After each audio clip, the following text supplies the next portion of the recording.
warahmatullahi wabarakatuh. Salam sejahtera bagi kita semua. Salam Om Swastiastu, Namo Buddhaya, salam kebajikan. Perkenalkan, saya Amirza Rizky Rahmawati dengan NIM 190-321-10038 dari program studi Agribisnis Fakultas Pertanian Universitas Trunojoyo Magelang. Tujuan dibuatnya video kali ini yaitu untuk memenuhi tugas ujian tengah semester pada mata kuliah Manajemen Produksi Agribisnis oleh dosen pengampu Ibu Nur Komariah.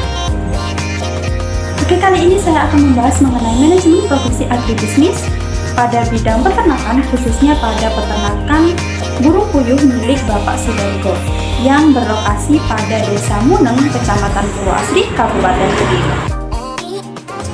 Dalam manajemen produksi agribisnis dalam bidang peternakan meliputi 5 aspek, yaitu yang pertama aspek tenaga kerja, yang kedua aspek sarana dan prasarana, yang ketiga aspek kondisi pasar, yang keempat adalah aspek kedekatan bahan baku, dan yang terakhir adalah aspek tata letak.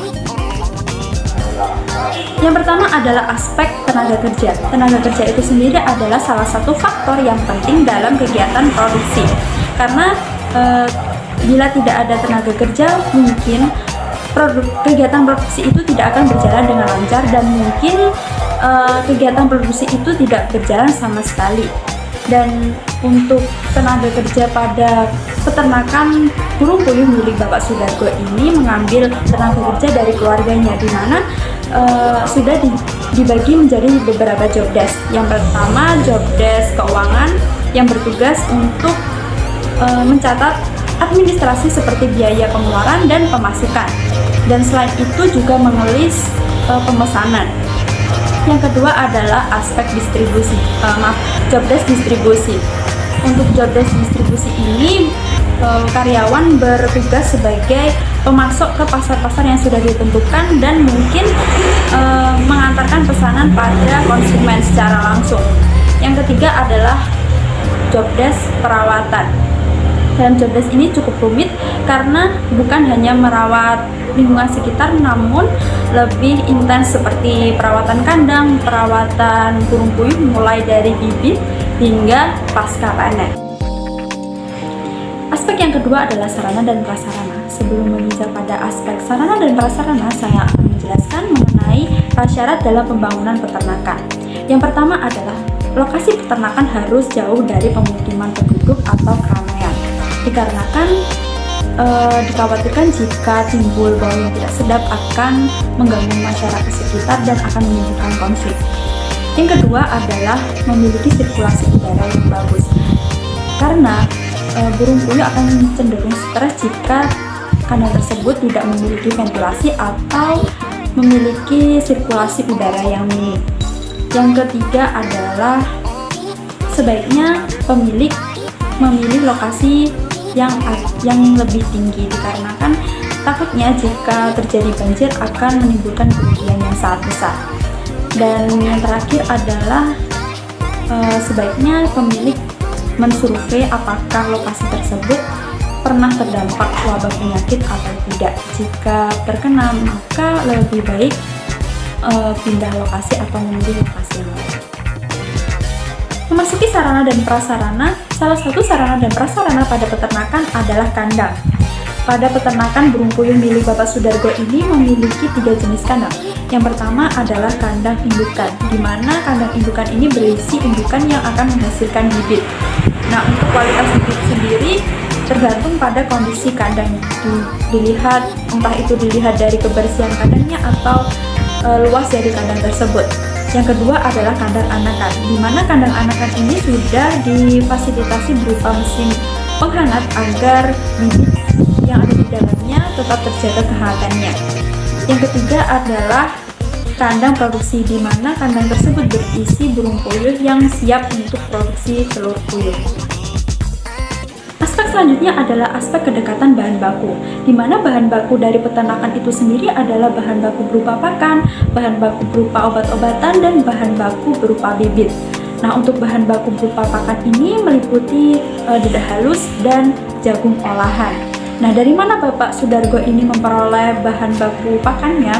Nah, Bapak Sudargo ini memperoleh bahan baku pakan dari petani yang ada di sekitar lokasi peternakan, di mana lokasi peternakan itu sendiri terletak di area tengah sawah.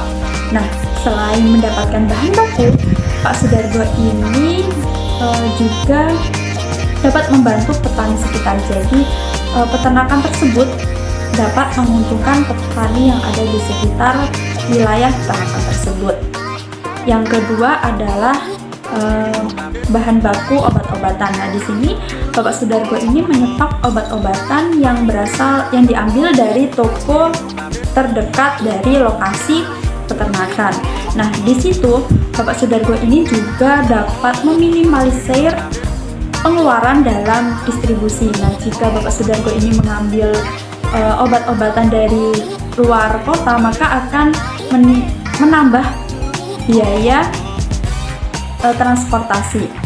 Nah, yang selanjutnya adalah bahan baku bibit. Nah, untuk bahan baku bibit sendiri, Pak Dargo ini memproduksi sendiri dari indukan. Jadi, Pak Sudargo ini tidak mengeluarkan biaya untuk membeli bibit dan juga biaya untuk transportasi.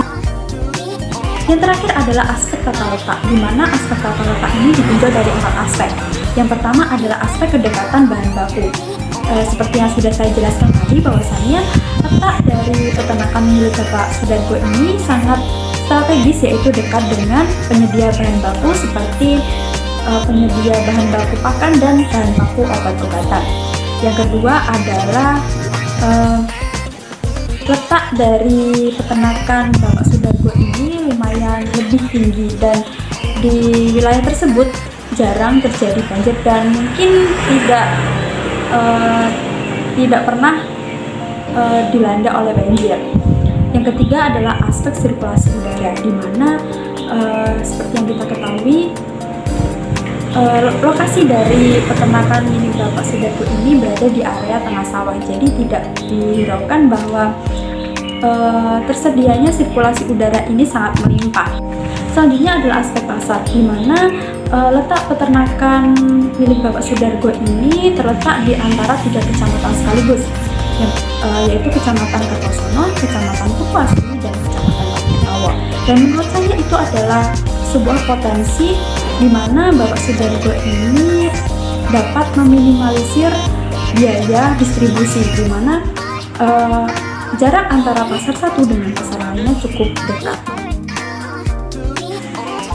Setelah berbagai keunggulan yang telah saya sampaikan tadi, bahwasannya tata letak dalam peternakan milik Bapak Sudargo ini mempunyai kelemahan, yaitu tidak tersedianya tempat untuk membuang kotoran atau sisa produksi.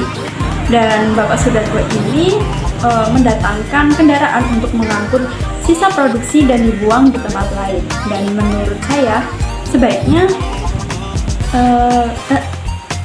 sisa produksi itu diolah dan dijadikan kompos, dan kompos tersebut dapat bermanfaat untuk petani di sekitar kandang, di sekitar lokasi tersebut. Sekian video dari saya, semoga bermanfaat. Terima kasih telah menonton. Wassalamualaikum warahmatullahi wabarakatuh.